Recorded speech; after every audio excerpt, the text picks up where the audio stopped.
Hello everybody, welcome to the 30K channel. I'm your host David and welcome to the 2020 Christmas special. Now, the Christmas special is not going to be that exciting.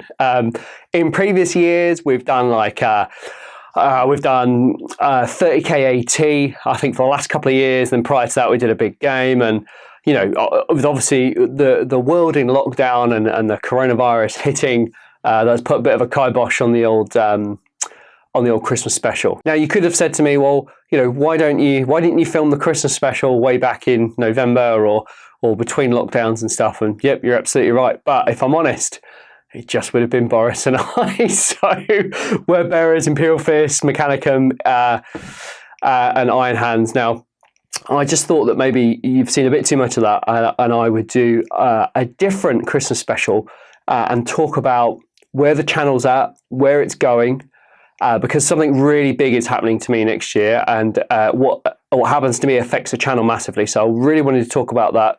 But also as well, every week I get loads of questions from you guys, from either comments on YouTube or comments from subscribers, or I just get general emails from friends or people I know and say that, hey, you know, have you done this? Can I take a look at that? What about this? What about that? And why don't you do this? Why don't you do that?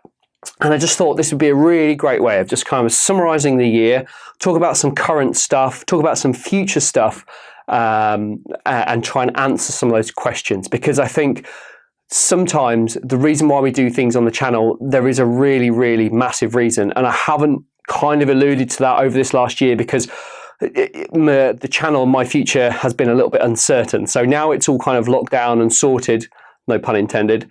I want to tell you guys about it because at the moment I'm reaching out to people from different parts of the country and the world to kind of help me with this next transitional period, which I really want to talk to you about. But first of all, big news. It is Boxing Day. I think it's about 11 o'clock. I've ate all the food I can eat. We had a vegetarian Christmas, which was really nice. Not having to have all that meat, beef and turkey just sat on my stomach all day. So I've ate lots of vegetables and stuff, and it was really nice. So really loved that. Had a couple of beers, which was fantastic. And now I'm a bit bored, and I thought, well, I need to get these videos done. So Boxing Day is the perfect time to do this. So Boxing Day, 11 o'clock, as I said. And just before Christmas Eve, Forge World released Soul Targets. How exciting is that? The model is fantastic, but there was a few rumours. You know, Soul Targets is in plastic. It looks plastic, and I do you know what? The sculpt was so crisp, and that base, that rock and that skull that he stood on, to me, that looked like plastic. I was like, wow, you know, could this be the beginning of a new box, a new starter set led by Soul Targets, loyalist Emperor children? But alas, it was not meant to be. It is in resin. There's nothing wrong with that. You know, I am so happy for Emperor's Children players to get Soul Targets because he plays such a massive part in the heresy, and he's really key. He's like one of the good guys right to the very end, which is really cool. So super pleased, a little bit disappointed it's not in plastic, but at the end of the day, any model out of Forge World is fantastic. So plastic resin, I do not care. However, I have one gripe. He has an AP5 sword. That is rough. Okay, it's dualist edge, two-handed, and it's rending, of course, but might I remind you where we first saw Soul Targets? That's right, you guessed it. All the way back in book 1. Ooh-wee. I don't even remember when book 1 came out. It was that long ago. However, you know, it's only taken 8 books to get to Soul Targets. So, you know, I think the saying there, the best things come to those who wait. But 9 books is tough, eh? Anyway, you know, 135 points. Artificer armor, sniper rifle, modified bolter in brackets, whatever that means. Bolter, charnable broadsword.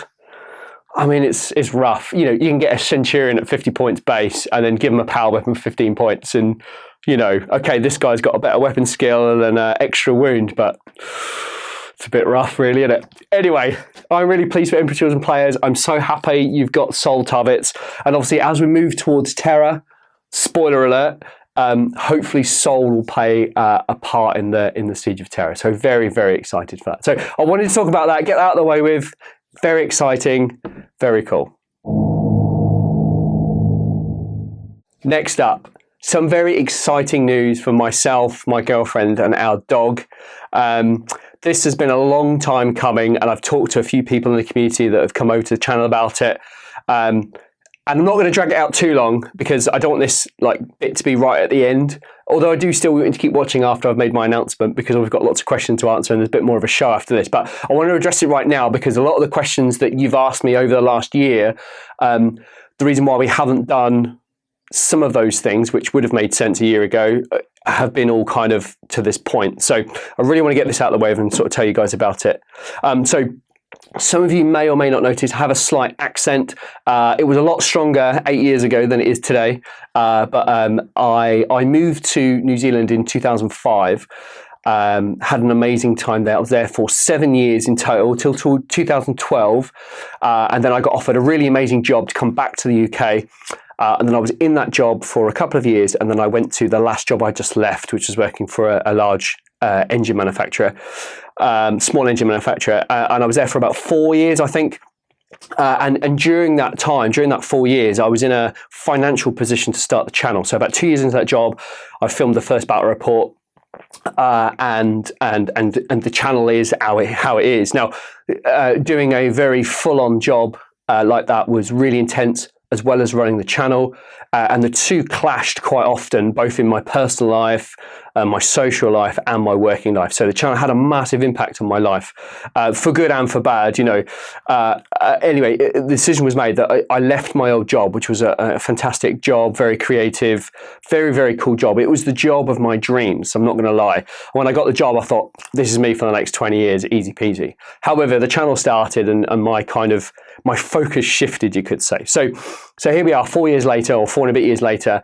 I'm now on the channel. I do a different job. It's part-time, and I work on the channel part-time. But for the last couple of years, New Zealand has been calling to me.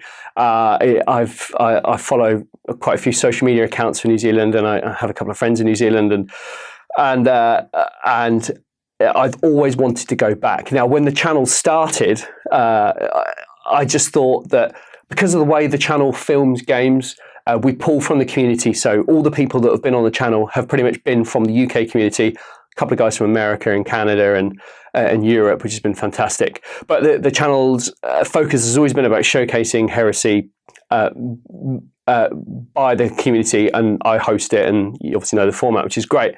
However, I really want to continue doing heresy and the 30k channel, but I really want to move to New Zealand as well. So it's been a real tough one for me. There was lots of options on the table. I was going to stop the channel, and then I was going to do something else because I have lots of other things in my life I would like to do, and doing the channel is massively full-time. So, well, it's full-time, but I still work a job, so it's really tough. My time is super, super busy. I work sort of 60 hours a week doing part-time and this as well. And there's a lot more reasons, but I'm going to get into those when I answer your questions later. So it's kind of a long explanation. Anyway, so this year, my partner and I, or the last year and a half rather, we've been saving mad to get as much money as we can to kind of make this move over to New Zealand, because it's not cheap. It's a little bit more expensive, cost of living over there, and both my girlfriend and I have been working crazy hours to try and accumulate as much money as possible to save to go. So we need quite a lot of money. I don't want to discuss it too much, but we're nearly there. So we're in December at the moment, and we had planned to be in New Zealand last month, so November 2020. But because the lockdown happened and coronavirus and all that sort of jazz, my partner's visa application got delayed by 6 months. So I had hoped to have had this conversation with you nearly 6 months ago, but obviously it's not happened and we're still in the UK. So all the visas come through now. We've got some little things to sort out, but we will be flying to New Zealand pending any lockdown or any 5th, 20th wave, who knows. We'll be flying to New Zealand on the 1st of June, which is really, really exciting for us. And the channel will continue. So you're asking yourself, well, what does that mean for me? I'm a subscriber, I want to subscribe, or, you know, where does that leave battle reports on the 30k channel? So what it means is that when we move, I hope to hire someone full-time in Auckland. I want to move to Auckland. I lived there before, fantastic place. I want to go back there again. I hope to hire someone full-time, and then that person and I will continue content a game every week without fail, as we've always done apart from this lockdown period, but I've still produced content. So all of these little shows I've done, Corona Chronicles, Back to School, I can't remember the names of them, Back to School, Setting the Scene, and Firefight, they will continue, but they will continue in a different version, hopefully developed by this other person. All of the armies will be brought in-house. I'm a reasonable painter. I'm not the best painter in the entire world, but I'm also not the worst. So I have brought, over the last 2 years, I've accumulated a huge pile of resin. Solar Auxilia, Mechanicum, and Space Marine Legion stuff. I've got loads and loads and loads. So every month I've brought a battle tank here, or a squad of Marines here, or some Terminators, whatever. And it's slowly built up. So I've got a ton of models. So moving forward, the channel will produce all games in-house from July onwards, I would say, next year, 2021. And it will just be myself and this other person. And what that allows us to do is that allows us to film a game Monday, Tuesday, Wednesday, edit Thursday, maybe Friday, and then get a game out to you Friday. And then we'll have a massive backlog. So things like this, like a lockdown situation, that won't affect us because we can be together and we can film that content. Because pulling people from the community is great, but it's also really, really stressful because people have their own lives and sometimes they cancel, sometimes they don't. Sometimes a game doesn't go that well because two people haven't met each other and it's really hard for people to have that on-screen chemistry. I think the channel has been accused in the past, only by a couple of people, of being a bit formal, and I totally agree with you because I'm a formal person. I'm not a very bantery type person, and I wanted the channel to be fairly formal because there are lots of the channels out there that aren't, and I just felt that, I'm a guy in my 40s, or at the time I was in my late 30s, I was a bit more, perhaps, I don't know, a classic English stereotype, a bit stuffy, a bit uptight, but that's not a bad thing because with that comes quality and a bit of professionalism. I'm not saying other battle reports aren't, but I just think it's a different offering, and maybe if you're not keen on that kind of format, stuffy style, there are loads of really awesome battle report channels out there that will give you that kind of banter style bat rep that can be found out there. Anyway, I'm going off the point. It will also allow the channel to film other game systems. Now, I had developed a really awesome way of filming Aeronautica Imperialis. I'm not going to go into it too much because it's ready to go, more or less. It just needs a little tweak here and there.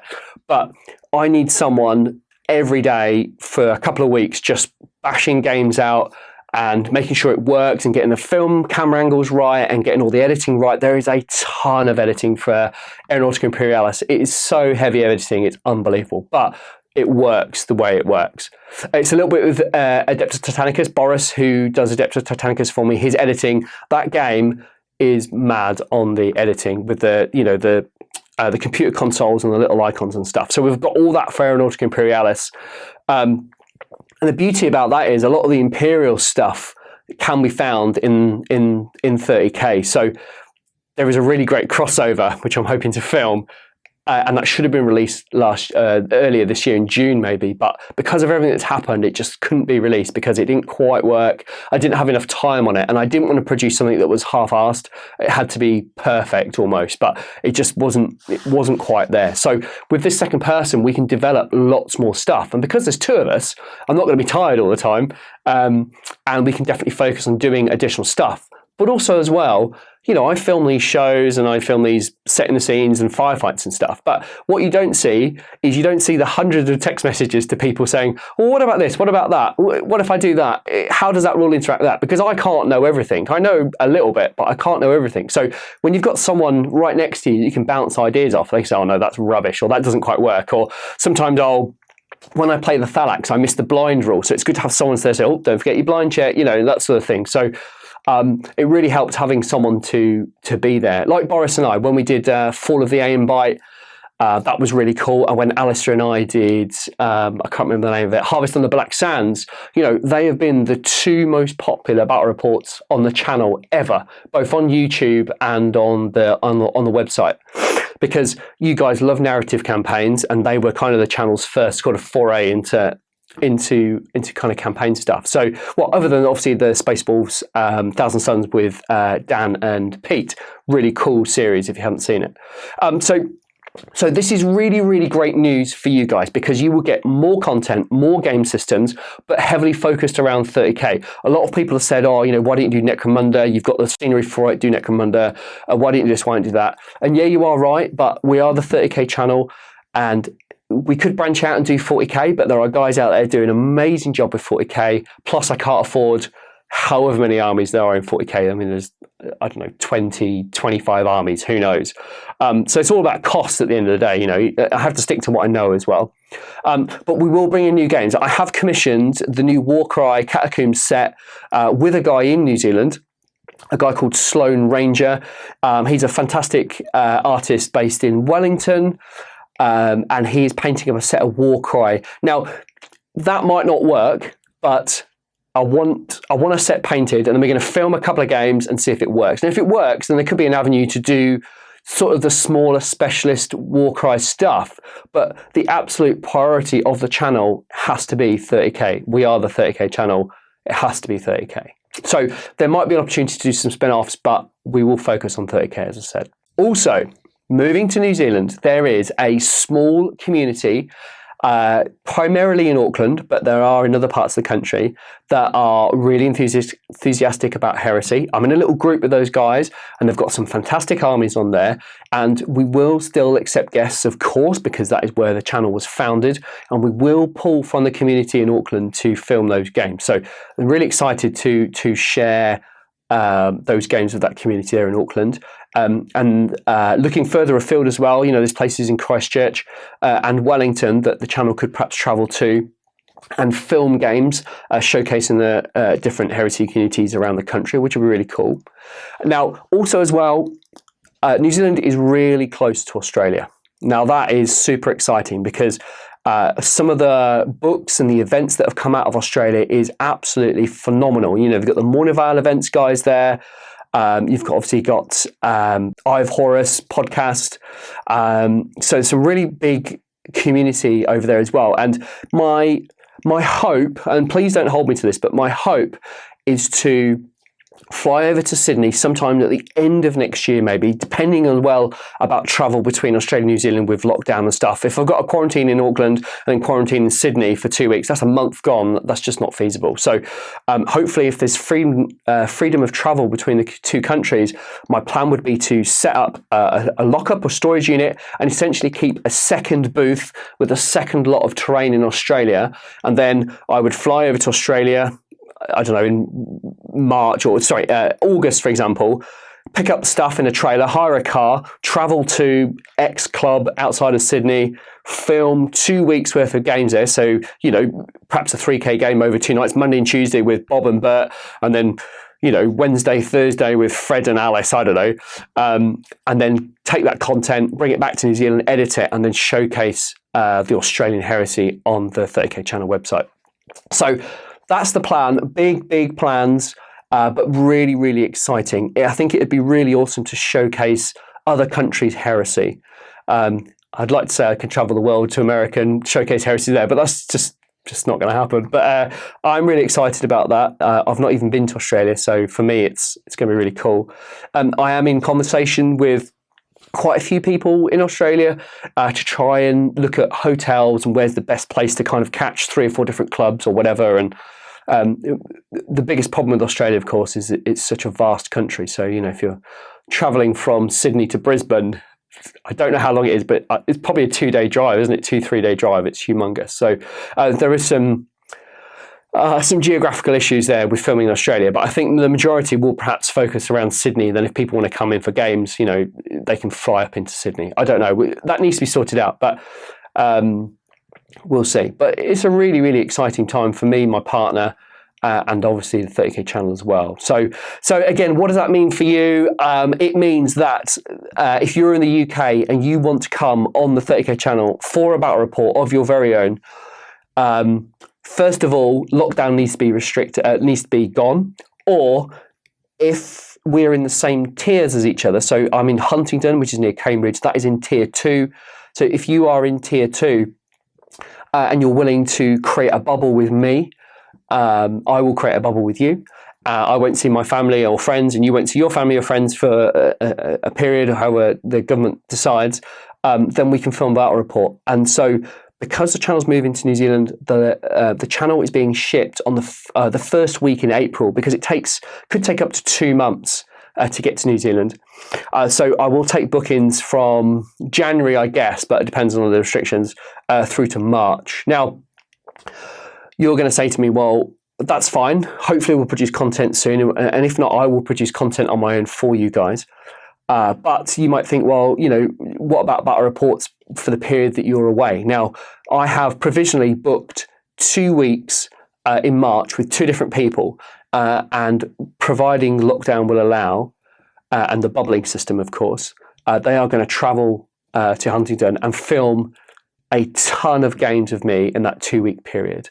And hopefully, if we can start filming again in January, February, I'll film every weekend, Saturday, Sunday, and during the week if we need to build up enough content to last for that period where the channel's being shipped from March to June and maybe into July, because by the time I get to Auckland, I need to have a little holiday because I've been very stressed this year. I need to build the channel back up again, get everything set up. I need to buy some equipment and get it all ready. So the channel probably won't be ready to start filming in July. I need to go for a whole series of interviews, hopefully, if we get some applicants for the job, and then we can start filming in July. So I'll need to create enough content, and when I mean content, I mean battle reports, to last from March to June, mid-July maybe. So there is a ton of planning. But hopefully, fingers crossed, it'll all come off. There is a ton of work going on behind the scenes, both with my partner and I, to get ourselves sorted and set up. But I'm not going to talk about it because you won't be interested, I promise you. But we are getting there. So hopefully that hasn't upset you too much. I don't want you to feel that you're missing out, because content will continue. Don't forget, in New Zealand, though, there is no lockdown. So that's what I'm saying. They're quite effective about combating the virus. So they kicked it out quite early on, and people have just pretty much gone back to normal now. No face masks, and people can meet at clubs and people's homes and stuff. So that's really exciting. I know that's 6 months away, but we just don't know how long this is going to continue. But hey, here we go.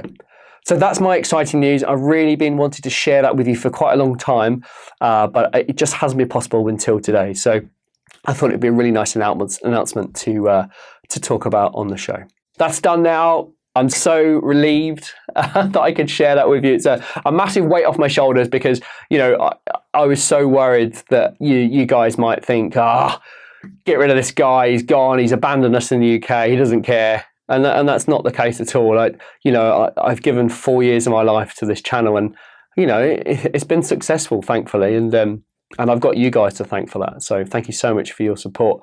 I would be moving to New Zealand regardless whether the channel was working or not.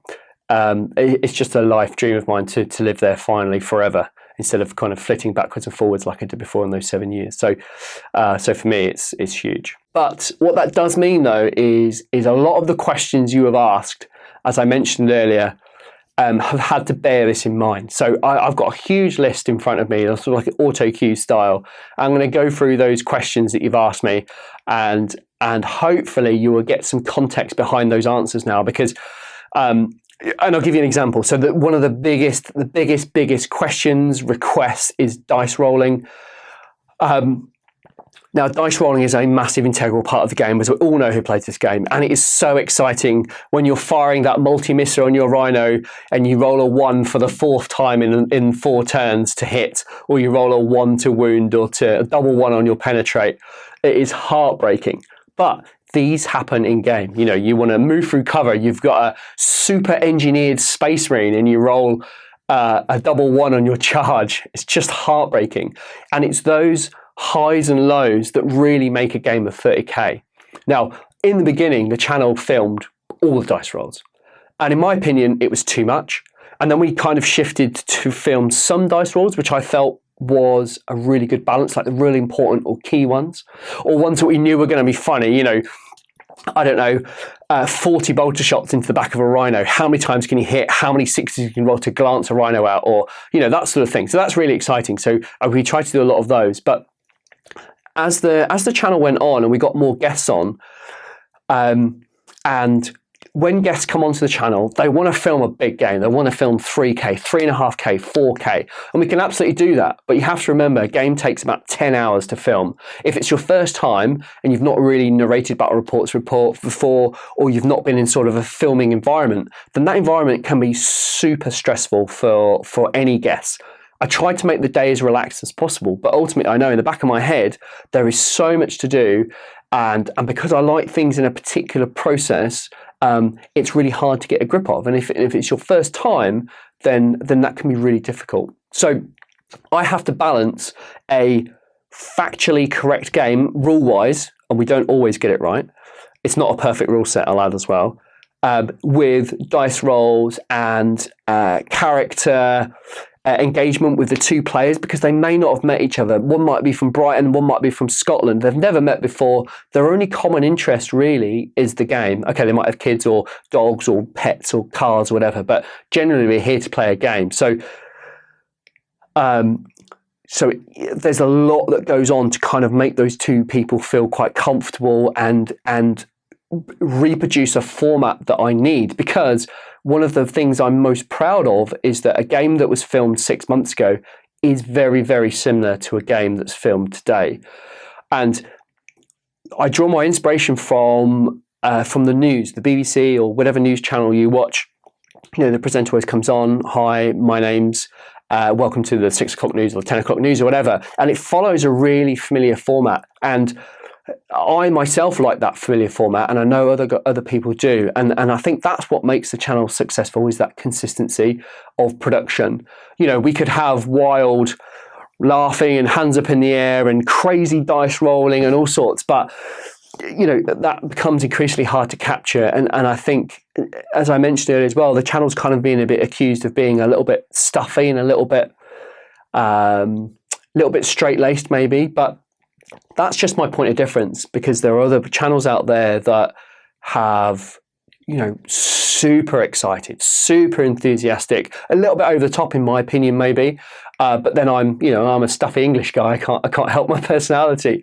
But I just think sometimes it's really, really hard to focus on what's happening with the game, because I watch battle reports as a factual piece of film, I guess. You know, I want to know what happens when 20 bolters hits the back of a rhino, or I want to see other players missing all of their multi-melter shots with a 10-man squad of multi-melter armed marines or melter armed marines. You know, so from that's how I approach the channel. And then to add in all those dice rolls as well is really, really difficult, because as well, some people can't get it. And that's not a criticism of people. Some guys that come on the channel, there's so much to do, so much to remember. They're conscious of their rules because they watch battle reports and they hate rules inaccuracies. So they would rather make sure they got their rules factually correct for me, for the channel, for them, and for you guys, ultimately the viewers.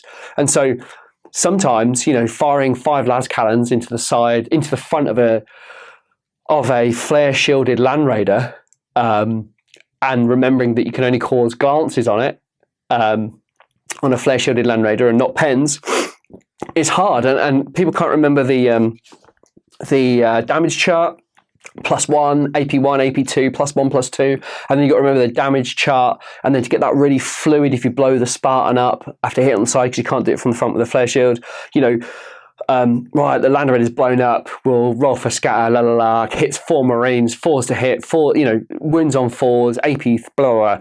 It's a huge amount, and if you've not done it before, it's a massive amount of pressure. And dice rolls, unfortunately, just take a massive amount of time to do. So that's why I've got rid of dice rolls, or majority of them, because it's hard. Unless I've had 2 people that have been on the channel loads, and they're really proficient in the rules, and they're really fast at dice rolling, like Boris and I are. All of our games pretty much have included dice rolls between Boris and I, because we're used to each other's personality, we know how each other persons play, and we can really whack those dice rolls out really quickly. And you'll see as well, I've started to put the dice tray on the corner of the screen. Moving forward, when I get a full-time person, that will happen every game. There will be dice rolls, not every single one, but there will be dice rolls, and it will be at the bottom of the screen. Because, you know, you've got a point where, because of the way I build terrain, you can't always put the dice tray or roll dice on the board. So we've got a film here, and then we've got to cut our way to the dice. So you get that kind of movement feeling, which as some of you have said in your comments, makes you feel sick. And I'm really sorry for that. But, you know, to have a second camera set up, and then when you go in, you've got to then, when you go into edit, you've got to lay that on top of your initial story. You've got to sync it. And then you've got to decide at what point which is the best for the dice. And then when you film, you've got to then remember that you've got a dice tray in the bottom left or the bottom right. And then you've got to angle your camera so the action's here, and then you're not covering up the dice tray that comes up here. So it's quite a complicated thing. I can do it, it's not a problem. But when you've got to explain that to two people that have been on the channel for the first time and they've got so much going on in their head, it's virtually impossible. So, short answer, dice walls are returning, I promise. And I have developed a bit of a top-down system which works, and I've used it in Aeronautica Imperialis, and it works really well. So that won't happen until we move. And the reason why is because it takes a little bit of setup. I don't have a lot of room where I am right now. I'm in a spare bedroom in a 3-bedroom house, and it's not ideal. And the booth that I will build in the next house will be a lot bigger and will house lots of crazy stuff that will help us do a lot more. Next question, specialist games. All right, so we did a survey about 2 years ago, and on the whole, you guys said, look, stay 30K, you're the 30K channel, do 30K. I 100% agree with you, 100%. However, I would like to deviate into other games, because in my mind, the channel will grow and it will do other game systems. I will stay on 30K, but Bob might do Aeronautica Imperialis. Bert, who's part-time, might do Warcry. Fred might do something else and something else. So I definitely think that's a long-term plan. But as an exercise, when I filmed Aeronautica Imperialis, I learned a lot from that. And a lot of that will filter into 30K, how I filmed it, some overlays and some various bits and bobs. So although we might not do Warcry, having stuff commissioned and painted and building a unique battlefield for Warcry will feed into 30K. It's like Formula One, you know, all this crazy technology you get in Formula One eventually filters down to your car, which you drive today when you drive to Tesco and back in. So the stuff I'm doing, although it might not make the channel in the future, I mean in the next 6 months, it might make it in the far future. But a lot of that stuff I'm learning doing that will transport into 30K. So essentially, I do want to do specialist games. I can't do specialist games right now because I'm one person. When I get to New Zealand, I will be 2 people, but Heresy will be our absolute focus, and Adeptus Titanicus. But then, as a little side project, we will develop other games, and I'm really hoping to get Aeronautica Imperialis out. It might not be every week, but you might get an odd game here or there. But the stuff and the models you can do with Aeronautica Imperialis will absolutely filter into narrative campaigns that will link into 30K, Adeptus Titanicus, and Aeronautica Imperialis. I promise you. That should have been released this year. I haven't had someone to help me with it. It hasn't happened, but it will happen next year, I promise. 40K. Now, 40K, what a crazy game. The models for 40K are unbelievable. I absolutely love them. They are fantastic. I'm not so keen on the rule set.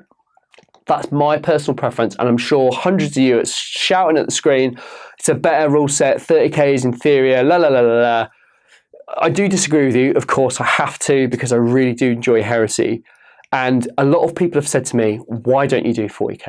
And the fact of the matter is, everybody does 40K, and there are a couple of channels out there that do 40K amazingly, and I won't even come close to their 40K because they're so well established now. They've got resource, they've got staff, they've got purpose-built studio and equipment. You probably know who I'm talking about, but they do an amazing job. And if I started on 40K, it's just not worth doing it. But also, if I did, you wouldn't get any 30K content. So as much as I love the models of 40K, it's just not possible for me to do it. Maybe in 10 years' time, where we've made a little bit more money and we can pay someone to film 40K, then maybe. And you have to remember as well, you know, the channel makes money, and it has to, because I cannot afford this hobby to the level that I do it out of a normal wage in the UK. Just can't do it.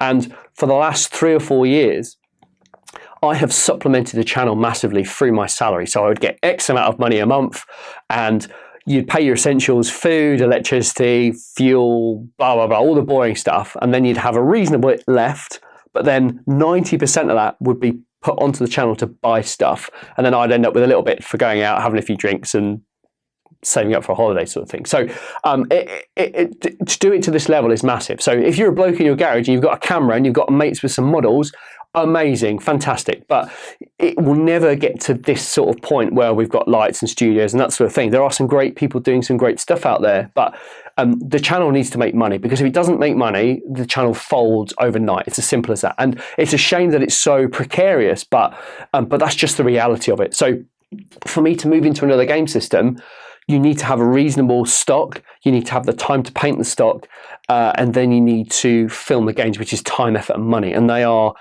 three things I don't really have to go into another system too deeply, like 40k. We can do the specialist stuff because it is an amazingly cheap way into the hobby. You know, I think an Air Force for Aeronautica Imperialis is about 100 quid. Then the box set, 200 quid in a bit of time, amazing. But 40k costs are just huge. I can't afford 40k. So 40k, no, that will not happen, not at least in the next 5 years. So please stop asking me about 40k. A lot of you have asked me to do additional shows such as unboxings, lore reviews, terrain reviews, model reviews, everything review. Now there are hundreds and hundreds of people on YouTube doing that very same thing. Now, some of them are fantastic. I don't know the name of the guy. I'll put his link at the bottom, but there's a guy, I think he's Australian, an older gentleman, probably late 50s. I don't want to insult him too much. Massive beard. And he does the best unboxings I have ever seen. He's so funny. He's very charismatic. And if I'm honest, I couldn't come close to him. So I'm not even going to bother doing unboxings. Also as well, you have to have the stock. And let's face it, it sounds awful. Not a lot of stock comes out of Forge World, you know, and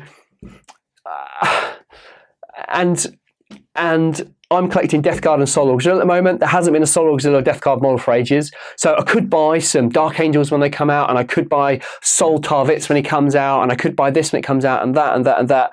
But then all of that money I'm buying these models with, I've then got to do a review, which will be 5 minutes, 10 minutes. And then I'm left with a Soul Tarvitz model, or I'm left with a tank that won't necessarily fit into my Death Guard or Soul Auxiliary army. So I'm left with all these tons of models. What am I to do with them? Well, I could give them away in a competition. Absolutely right, 100% could. But then I'm just giving any profit away to you guys, which is fine, but you're not going to get any models for the studio armies, and you're not going to get a new camera, and we won't get a new piece of lighting or a piece of software I need to do the battle report. So for me, doing unboxings and review is really expensive. Games Workshop is famously good for giving codexes and box sets away to YouTubers and for other channels to do reports on, or maybe they've got a link to a shop and they give them pre-release and they can do the things there, and that's great. But if you're into Heresy, it's all resin. 90% of it's resin, so you don't get that interaction from Forge World with a YouTuber or a channel and that sort of thing. So the reason why I don't do those is, one, because I can't afford them, and then I'm left with models I can't do with stuff with them other than give them away. But then, as I said, I mentioned I'm giving away my profit for investing in equipment. And two, I don't want to align myself with a store, mainly because I knew I was leaving the country. So I didn't want to be, oh, hi, David 30k Channel here, based in New Zealand, but hey, go to this shop in the UK, they sell X, Y, and Z products. But also, I felt a little bit disingenuous if I did that. But also as well, I don't want to be tied to a supplier. I don't want them to have to say to me, well, hang on a minute, we gave you 5 box sets last month for review. We now want you to do a review on this tape measure we've got in stock, all this dice. And what I didn't want to do, I didn't end up being, oh, this tape measure is amazing. You know, it's a £50 tape measure. It does the most amazing things. Whereas I just use a Games Workshop tape better, because I genuinely believe they are the best tape measures out there. Okay, they do break off the end. It's a pain, but they're £5. I like the feel of them, and they are amazing. Okay, I've just done Games Workshop major ad there, but I didn't want to take stuff from a shop and the bloke says, oh, you've got to do this ad because we gave you. I didn't want to be held over a barrel, and that's why I've not aligned myself with a store. And also as well, the only thing I'm getting from that store is scenery. And I don't use Games Workshop scenery much. I use a lot, some of it, but not a lot of it. I'm not a massive fan of it. Some of it's good, some of it's not. So that's why I haven't done reviews. Maybe it's something I could do in the future. But I like to be independent. I think for me, that's really, really important because you will get my honest review. And I did a review of the Forge World boards for Adeptus Titanicus.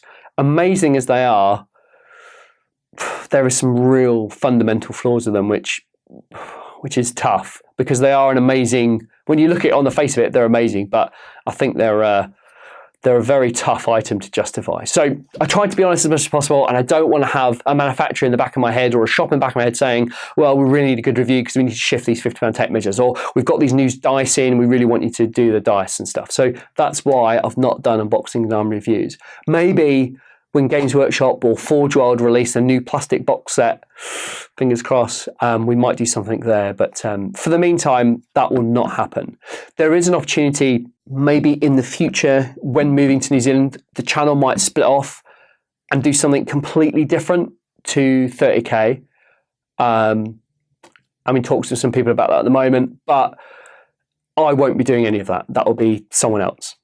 And that's a whole different kettle of fish. But anyway, we'll talk about that later. Maybe 6, 7, 8 months' time. Next question. Showcases. The Army Focus has been a really great success. People have loved those, and it's something I've been wanting to do for a long time. There has been a couple of issues with those shows, not enough close-up photos, perhaps not in-depth too much, but also I'm heavily relying on the persons whose army is here for them to go in-depth about their army. So maybe I need to ask some different questions maybe, so we could look at doing that. But you want better photos, and I agree with you. The photos are good, but they're not the best they can be. And to do that, I need a new camera and I need a little photo setup, a proper one. Now, for those of you who have been on the channel and you visited in my house, you'll know that we've got a big black backdrop that's kind of a curved surface, and we take your army photos there. I have not been happy with those photos for a very, very long time. It needs a proper setup with some decent lights and a separate area, because at the moment it's all done in my front room, my front living room. When we move to New Zealand and we move into a purpose-built area, a studio, if you want to call it, I will have that ability to do it. So we'll get a better camera and the photos will be 10 times better. And a lot of you said as well, you wanted the photos on there for a lot longer. Yep, totally agree. That will change. However, the fundamental flaw of that is obviously we're going to rely on people to come on the channel to showcase their armies. There aren't that many armies in Auckland, but we will do a load of army showcases in Australia when we visit there. So, there'll be a ton more to come, but they perhaps won't be as regularly as I liked. They might be 2 or 3 every 3 or 4 months or something, I don't know, or 1 every 6 weeks or something, but they will return. I will try and film as many army focuses as possible in the UK before we leave or before the channel ships in March. But again, it's subject to quarantining and bubbling and etc. It'd be really tough for someone to bubble with me and do all the isolation before and after just to come over and film 4 hours of their army focus. So they will get better, and I've learned a lot of lessons from doing those original ones, so they will return. Next question I get asked all the time is, can I film lore videos, obscure lists, and also like Tactica and stuff like that? Now, I can, but when I play in a game of 30k, I play with my heart and not with my head, okay? Now, I'm sure some of you are the same, but a lot of you will play very tactically in your mind, and you will think, right, I'm going to chuck 20 bolters at a 5-man unit. I'm going to hit with X, hit with Y, wound Y, then I'll kill them, la la la la la. I don't play like that. I play quite emotively. So for me to sit down and rattle through stats and Tactica and me tell you how to play your game, I don't think is right. One, because I'm not very good at the game, if I'm perfectly honest here. I do tend to lose more than I win, but that is mainly down to my list choice, because I choose a list full of models that I like rather than models that make sense. So if we have a quick look back to my Legio Cybernetica list, it was Scoria, I know he's a beast, 8 or 10 Castellax, Thralls, and some Voltarax. The list changed ever slightly, so sometimes I include the Voltarax, sometimes I wouldn't, sometimes I'd put the Ad Secularis in, sometimes I wouldn't, but the core of it would be 3 Thanatar, Scoria, and 10 Castellax, which is a horrendous list. I totally agree. And if I've played you with that list and you didn't like it, I'm sincerely apologise. However, the list has one major flaw in that it can't score unless it's got Ad Secularis in it, which most of the time towards the end I just ran the monstrous creatures. So although I would wipe out a lot of the enemy, I could still be beaten quite quickly in the first and second turn by a player accumulating some victory points. So although I could wipe them out to a man, they would still win the game with one model and all those victory points. So, and it's the same with the Thalax as well. You know, an army with 45 Thalax and a Magos, it's a really tough list to play, and it relies on you rolling 6s, which I don't roll all the time because you need your 6-up Feel No Pain to keep them alive, and then you need the 6s on the Photon Thrusters because they're Strength 6 Lance. So you need 6s all the time.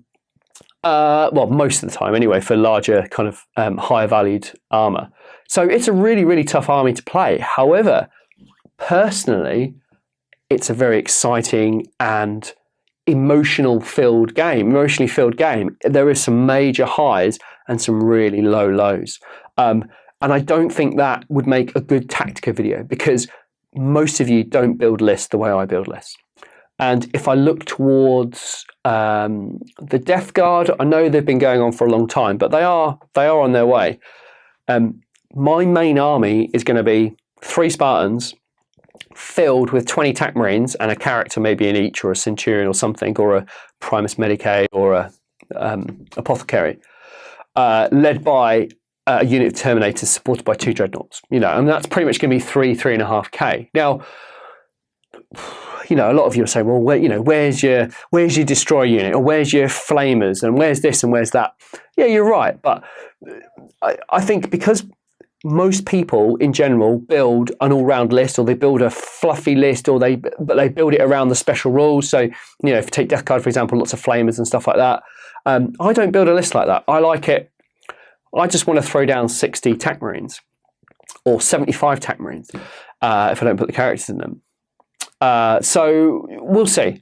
But I feel because most people don't do those weird lists, it's the channel's responsibility to do those lists, to showcase you, well, what if we have an army of Thalax? What if we have an army of Legio Cybernetica? What if we've got an army of 100 Tac Marines?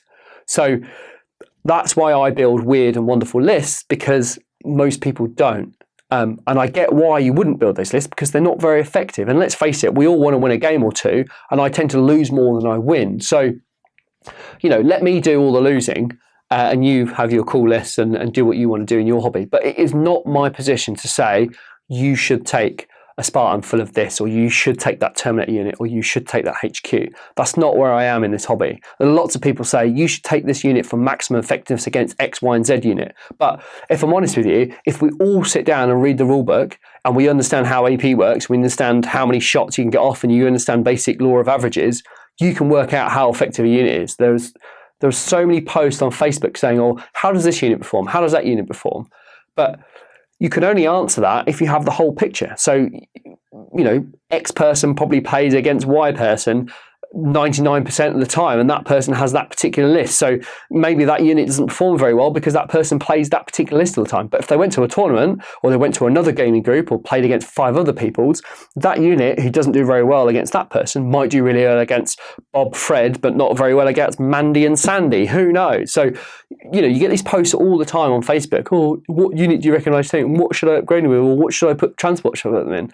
And there's no answer to that. You will only get the answer of some guy in Scotland or some guy in Devon saying, well, I've ran them with this, this, and this against that, that, and that. And you can never know every permutation and every outcome. So you just have to read the rules and try it. And that's the best way. So I know that was a really long answer, and I'm so sorry. So yes, we could do them, but I'm not going to do them because I don't think I should tell you how to play your game. And that's the real super simple answer to that. Centurion, Morning Vale events. A lot of you have asked for those games. Yep, and it was my plan to do a load of those over Christmas, but here we are. Because Boris has been really good. He's between the lockdowns, he's come over in the evenings, so he's done his day's work. Then he's driven over to here, and we've filmed some smaller games, and that's why the games have been quite smaller point recently, because I can't always guarantee Boris back on the second night, so we need to get a game filmed in one night, and we can't always do that. So yes, particularly when we go to Australia, we will definitely do some Morning Vale events rules, and we'll have the guys that have developed that rule set. We'll get them on, we'll get an interview, we'll review their armies, and we'll play a ton of games. So I promise you they will come, providing free travel is available between Australia and New Zealand. But also as well, for the person that I hire in Auckland, this will be really something we can do really easy on a Monday morning. Get a game out for you guys, and then get a bigger game, 4K game done on a Tuesday, and get those edited and done for you, ready for a Friday. So 100% they will come. My main focus though, between now and March, will be larger 3K games to get the content back on the channel for you guys to watch, and then to provide content in that transitional period. So maybe not in the short term, but definitely 100% in the long term. The next question I get asked all the time is about viewing content. So a lot of you now want to download stuff to your smart device so you can watch it on the bus, or watch it on a long car journey, or on a plane, or wherever you're going, and take the content with you and watch it and consume it in a format that suits you. We can do that, and that requires an app. However, app technology, well, it's not really technology, but having an app is really expensive. And you could have an app tomorrow, but then I could buy no camera equipment. I couldn't buy anything because it would just suck all the money the channel makes. It is really, really super expensive. Now, if you work in app development and you can say, well, actually, no, it doesn't. It costs pence, which I don't think it does. Please get in touch, david@30kchannel.com. I would love to talk to you about that. I do want to make some changes to the website. I know the website is slow, and I know the search function is pretty terrible. But to do that, I need to invest some money into it because it needs upgrading. I am looking at perhaps hosting the games on a server, a different server, which will make it a little bit more quicker. But again, cost. You've got the decision. You can either I buy models and equipment to produce shows, or you can have about a report on a bus. Totally your decision, but yeah, that's tough. But it just needs money, you know. But yeah, if you work to a web developer and you can help me out, please get in touch. But yeah, that's a tough one. It just requires money, which we've got some, but we haven't got a lot. Beginner shows. I get asked all the time to film beginner shows, and do you know what? You're right. It's a really great idea. The reason why I haven't done that in the past is because I guess ignorance is the right word for this. You know, I've been playing Heresy a long time. I know how to play the game, as I'm sure 99% of you guys do as well. And I've always assumed, whether it was right to or not, that the channel went out to people that already knew Heresy. And that's why I've kind of haven't bothered with those shows, because I figured, well, if you're watching this channel, you're probably a veteran player anyway, and the reason why I say that is because if you're into Heresy, there's a cost associated with Heresy because it is expensive. A lot of it is resin, all comes from the UK. It's expensive to ship to other countries, and just the base cost of a Sakaran or a Spartan is really expensive in other countries, some more than others, mainly New Zealand, Australia, which is where I'm going, which is not good. Anyway, so there's a cost to the channel, there's a cost to entry. Unfortunate, but it's a fact.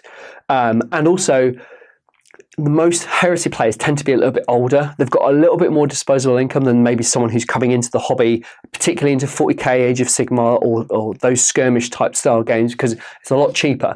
So I figured I'll pitch the channel at more of a mature audience, and I think that's where the less banter comes from, because I'm not naturally a bantery type person. As I mentioned earlier, I'm a little bit more a bit more stuffy, but that's because I'm a bit older than a lot of people that collect 40k and stuff. So that's why I've never really done beginner videos, because I've always assumed that you're my kind of age and my sort of job, and you know, and your hobby and Heresy is probably very, very similar to mine, and that's why I've pitched the channel at that particular entry point. However, that being said, there is probably an avenue for easier shows to watch, maybe. So smaller battle reports that go into a lot more in depth. But then what you tend to happen is if you try to film those shows for a younger or a more newer person to the hobby, then what you do is you then focus that content onto that, and you take your focus away from those 3.5 point games for the veterans out there. And then those guys who have that little bit more money, that can afford the luxury of subscribing to a subscription-based service, they go, well, this guy's producing content for how to move and how to shoot. I already do that. I want to know how 20 las cannons into a Titan goes off, not how to shoot a bolter into a Marine. So then they tend to drop off, and then they take their money away with them. But then these guys, because they're trying to buy models and paint, and they're trying to get into airbrushing, or they're trying to get more models, and they're trying to these rules out, they haven't got the money to subscribe to the channel. So some of those shows might filter onto YouTube, which is a good thing. But then because they're not paying a subscription fee to me, or to the channel rather, I don't have money to then buy models and new equipment. So it's a bit of a vicious circle, really. You know, I could spend months and months filming these really little intro shows, and hey, you know, this is how you move, and this is move recover, and this is the monstrous creature special and stuff. But then, as I said, I can't film the main content, and I lose subscribers, and I lose money, and I can't buy equipment. And then the channel all of a sudden dies over the case of 6 months. It dies a slow death because all of those subscribers who got disposable income have gone, and I'm left with a real keen, enthusiastic Heresy players, which is fantastic, and we need more of them, 100%. But because they're not contributing to the channel, I fold and I can't produce content for anyone. So I have to be really careful about where I pitch the channel and who I pitch it to. There is no doubt there is definitely a space for a show on YouTube for the channel to film, but it becomes increasingly hard when I have the responsibilities to subscribers to produce content for them. And I think that's why I've not bothered doing smaller shows, because there are hundreds of people out there that will go through the rulebook, and they will film movement, and they will film shooting, and they will film lore videos, and they will film a focus on the Iron Hands, or they will film a focus on the Word Bearers. You know, they've come from this planet, they have those weapons, they specialize in this tactic, they do this, they do that. And so for me, because my time is so tight, I have to focus on battle reports, and I don't have a lot of time to do those smaller shows. Now, you could say, well, why don't you stop filming Adeptus Titanicus and Aeronautica Imperialis? Yep, you're absolutely right. I could stop doing that, but they are for the future. And then you could say, well, you know, these guys that are coming in on the, you know, on the periphery that want to come into Heresy, they're important as well. They are.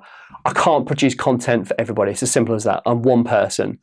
Maybe in the future, when I get this guy or this person on board, might not be a guy, then maybe we can look at that. But definitely in the short term, in the past couple of years, my focus has been on building the channel, building up a reputation, building boards, and getting the armies on the channel. And that's why I haven't done any of those smaller kind of rules questions and those easier shows. The Fall of the Alien Bite and Harvest on the Black Sand did focus on those a little bit, because there were 500 points going up in escalation.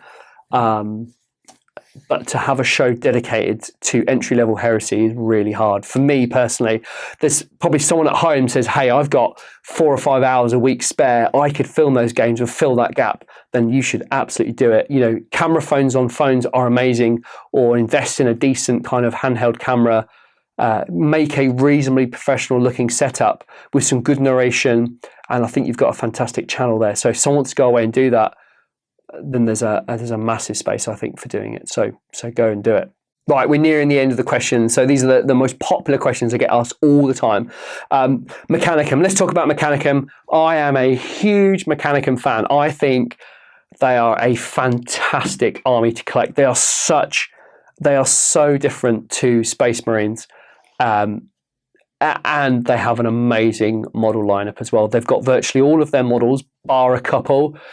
And they are missing a few special weapons, but they have a ton of rules, and they have really cool, interesting rules, and they have a ton of models as well. And you can really make an awesomely flavoursome force from the Mechanicum with all the different, you know, Order Reductor and Legio Sabletica or Tagmata as well. So I love Mechanicum.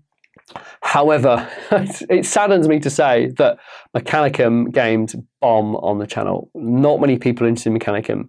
And I'm sure there's a load of you out there and say, oh, I love Mechanicum games. Great. But whether you like it or not, Heresy is dominated by the legions because it is focused around them. You know, armies like Solar Auxilia and Militia, which have recently gained in popularity in the last sort of 6 months, a year. There's some really awesome Militia armies out there. I've had a couple on the channel as well. And the Mechanicum, they are on the periphery of this game, or the focus of this game. Which is a shame, really, but I totally understand. It is about the legions, it's about the Primarchs and Horus and the Emperor and that sort of thing. So that's why there isn't that many Mechanicum battle reports on the channel. So if you love Mechanicum and there's not many, I'm sorry, but I have to produce what is the most popular. But don't worry though, because I am such a massive Mechanicum fan, there will be Mechanicum on the channel. We are not going to leave them behind, because I do think they play such a huge part in the Heresy, and they are a really interesting force, and they are tough to get to grips with. They're not impossible, they're just tough. So Mechanicum content will continue, because I will expand on the Mechanicum, but only after I've done Solar Auxilia and the Death Guard. So more to come from Mechanicum, and Adeptus Titanicus as well, because that is kind of an arm of Mechanicum, isn't it? So we will focus more on Adeptus Titanicus, so way more shows to come. But it's just unfortunate that Mechanicum bombs, but that's just the way it is, unfortunately. Right, we're down to our last 3 questions I get asked all the time. So the next one is battlefields. So if you've watched the channel, you know how I build boards. I call them live battlefields, and that's because they're made from rock, sand, aggregate, Games Workshop terrain, Unreal Wargaming Studios terrain, and various other bits and bobs. And the reason why I do that is because it keeps my costs down, because a battlefield that consists of rock and aggregate can cost £100, and it can be rebuilt millions and millions of times, and it will look different every time. So that's the reason why I do that.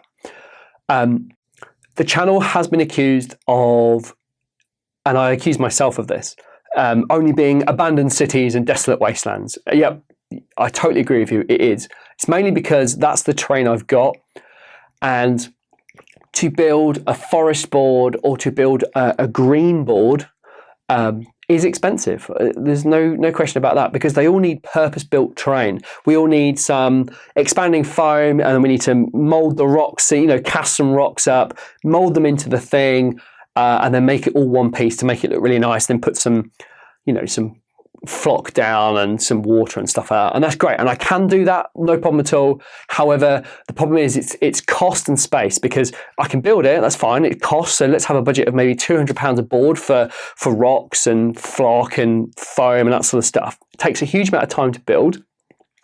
If you want to do it properly, you can speed build it, but it won't look as good. So I need time, and then after that I'm left with a 6 foot by 4 foot sheet of foam with a ton of flock and some cast rocks in it. Now, I don't have enough room to store that board. However, in the future, when I move, I will have a much larger space, and I will start to build those boards. Even if you build them in half, you know, so you're building 2 foot by 3 foot section, join them in the middle and cover them over with other elements, then that will work as well. But right now, since moving to this house, I just don't have space. We will have space in the future, and I have brought all of those molds. I've brought plaster, I've brought foam and all that sort of stuff. So it's all kind of packaged up neatly and nicely to go. I've done test builds. I know how to do the job.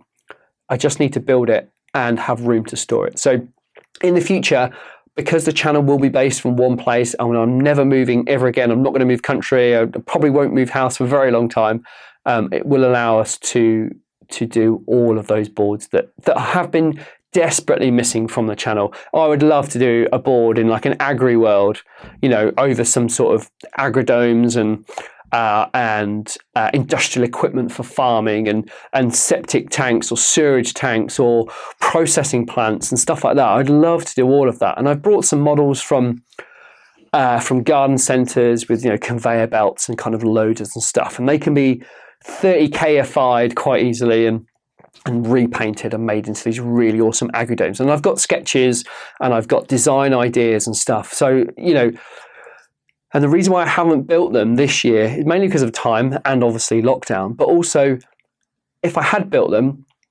then I've just had to either dismantle them or sell them on, and I don't want to do that. I want to keep them because they're an investment for me, and they can be reused over and over again, but they can be moved and they can be put in different situations and whatever else. So that's why I haven't done them. because I guess my focus has always been on the desolate cities or the abandoned cities, because a lot of the battles take place on populous centres where, it's the seat of power of that country or that planet. And that's where a lot of the battlefields have happened. And that's kind of played to my hand because they are easy to build and they can be built over and over and over again with the same part. So yeah, better battlefields next year, definitely. Finally, it's not really a question, but it's just a very cool thing I get told all the time. So wherever you are in the world, there is no doubt, if you're America, Australia, or the UK, there tends to be some really good gaming groups, particularly in the UK. I mean, every major town or even small village has a club, so people can go and play games and have a good time. And of course, we're really lucky in the UK because obviously we've got Nottingham, which is the headquarters, Forge World Games Workshop based in Nottingham. I'm lucky, for those of you that don't live in the UK, I live near Peterborough or near Cambridge, and Forge World for me, or Games Workshop HQ in Nottingham, is only about an hour's drive away, an hour and 20 minutes. So really lucky. And I used to go there, I don't know, once every 3 months or so, just because you could, and it's nice to wander around and have a burger and buy some stuff. So it's really cool. Now, I know a lot of you don't have that, particularly maybe if you're in Europe, or I get a lot of people from Spain saying to me, hey, I collect Heresy, but there's no one to play Heresy with. I have to travel loads of distance to go, or even parts of America where there's not a lot of Forge World there, not a lot of Heresy, sorry, and they watch the channel to get their Heresy fix. So for me personally, that's an amazing feeling that, the channel is kind of your stand-in for Heresy games. So thank you so much for that. And, none of this would be possible if it wasn't for the people from the UK and other places that have come to us. We've had someone from Canada and America and Europe that have come to the channel to play games. So without those people, the channel would not exist. And I hope that you feel that the channel is a representation of your community, which I'm immensely proud of. It's an amazing feeling. So if you are watching this in a far-flung country that hasn't got a Heresy there, or even a lot of 40k for that matter, then I'm really sorry that you don't have that. And I hope that the channel, but also other Battle Report and other YouTubers and other creators are filling that void for you, because it is an amazing hobby to get into. It's so creative, and it requires such an amazing imagination to bring those ideas to life. If, like me, you're just painting models, not converting, but there are so many other aspects. There's obviously some amazing books and converting and collecting and just general game playing. It's an amazing hobby to get into. So I'm sorry if you don't have that kind of inclusive community where you are, but and as I said, I hope the channel filled that void for you. That is the end of the Christmas special 2020. It's been a wild year, 100%, for both me, the channel, and for everybody in the world as well. I definitely think it's something that we never planned for, really. Well, how could we? But one of the most amazing things I've seen is that people have had lots of time, and people have been working from home. So there's nothing worse. You go to work 9 to 5 or whatever you do for a job, and then you spend an hour in the car on the way home. It's 6 o'clock, you get home, you've got to cook dinner, and then you get about a half-hour hobby in. So at least a lot of you have finished work because you're working from home. You always finish a little bit early if you're working from home, and you've gone upstairs or you've gone into your hobby room or wherever you do your hobby on the kitchen table, and you've done a bit of hobby, which is amazing. So I think, despite everything that's happened, I think people have been really productive, and we are clearing our backlogs of unpainted models, which could only be an amazing thing to do. So that's been really cool to see that. There are some great people out there doing some amazing hobby, and I follow tons of people on Facebook and Instagram, and some of the stuff that comes out is unbelievable. People converting stuff or 3D designing stuff, and unreal. And people are 3D printing now has become a big part of our lives, I think, and people are making weapon arms and models for stuff that we're missing. Soltar Bits came out 2 days ago after being in book 1, however long that ago it was. And if you're a Mechanicum player waiting for the rest of your weapon options on your Myrmidon Destructors and Secutors, or you're waiting for that Arlatax to come out, it's probably never going to come out, and people now are filling that void, and there are some really, really talented people designing stuff. So really interesting future for the hobby. And and if Forge World Games Workshop don't quite get all those models done, you can guarantee somewhere in the world someone's done an alternative option or they've filled that gap, which if I'm honest, when I first started Heresy, I was really dead set against. But I don't want to get into bashing Forge World too much here. But if they're gonna produce a model with rules and no models, if they're going to design a rule and not produce a model, then I think it's fair game, surely.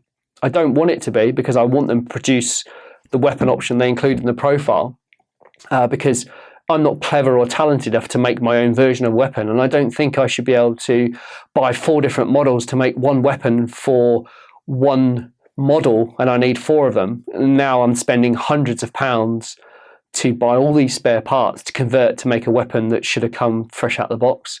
I don't think that's right. And people, I think, are of the same mind, and that's why 3D printing has come into the fore so much and started filling those gaps. Anyway, I'm going off on a massive tangent. I'm really sorry. I want to thank everybody that supported the channel over the last 4 years, and particularly this year. I was really worried that the channel would die off because people are losing their jobs or they're taking less money. And let's face it, a channel or subscription service is a luxury. And we have lost subs, 100%. We've lost quite a few subs, actually. But I don't blame you. You've got to pay your rent and feed your kids and put fuel in the car to go to work. So I totally get it. But for those people that have stayed with us, thank you so much, because without you, I could not be stood here today, and I could not plan the future. And the future is fantastic, by the way. It looks amazing. Also, massive thank you to Dan Porter at Party and Shot on Instagram. He has lent me his Imperial Fist and his word bearers for the best part of since March, so 9 months. And I will probably retain them for another couple of months, I would have thought, the way things are at the moment. So Dan, you have done the channel an absolute solid, and from the bottom of my heart, thank you so much. Also, big thank you to Boris. Boris has been my partner in a couple of campaigns, and he's really helped me with some editing of stuff. He's a very talented guy. Did media a study, and he's such a talented guy in that. And Boris, thank you so much for helping me out. Him and I have been developing a game that should have come out this year. It will come out next year. It's a really exciting monsters versus robots, and that's all I'm going to say about it. But it is really exciting. We've spent hours and hours and hours getting these rules right, but I think we've got it. But it is really cool, and the armies are being, or one of the armies is being painted elsewhere in France. Massive thank you to Dan Wheeler, who has painted the Mortis House Mananax Force for the channel. Fantastic painter, at 1K Sun on Instagram, and he painted those phenomenal 1,000 Suns for the campaign with Pete Whitlam and his really awesome Space Wolf. So please check both of those guys out, Uplander and 1K Sun on Instagram. And again, Dan, thank you so much for painting the models. He has a ton of my models at the moment that he's ploughing through, bless him. He's doing those, the Styrics and the Magira Knights, and also the Atrapos or Atropos as well. So there's a ton of detail on those knights and all that trim and edging. I bet he's going bonkers. So Dan, thank you for doing that. Also, thank you to James Dilworth as well. He did Adeptus Titanicus for the channel earlier this year.